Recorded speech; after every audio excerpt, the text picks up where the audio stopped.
یاد پنټا غیر الکولي مشروبات د تڼۍ ولسوالۍ خرولۍ په چوکاټ کې د استخباراتو او امنیه قوماندانۍ د ګډ کمیسیون له لوري راټول شوي وو چې تر راټولېدنې وروسته د رسنیو په وړاندې وسوځول شول. د سوځېدنې پر مهال د ذکر شوي ولسوالۍ ولسوال په خپلو خبرو کې له سوداګرو او هټیوالو وغوښتل چې په یاده برخه کې پوره پاملرنه وکړي.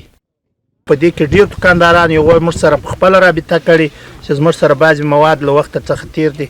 خدای پاک دې خیر درکړي او دا د ولسونو څخه مو هم دا توقع ده د قومي مشرانو څخه چې خپل په جامعه کې خلکو ته ولسونو ته پوهاوی ورکړي تر څو د دا شیانو مخنیوی وشي.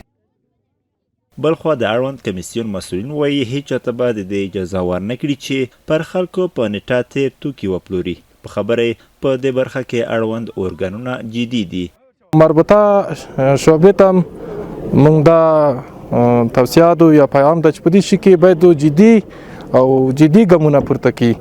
دا چې د استخباراتو د قوماندانۍ ملګري د تڼۍ په ساحه کې همیشه د موږ د تڼۍ ولسوالۍ خروال ته او شروال ته یقیني ډاډ ورکړی، اطمینان ورکړی. په راتلونکي کې هم موږ پوره نظامي همکاري د دې سره ملاتړ کوو.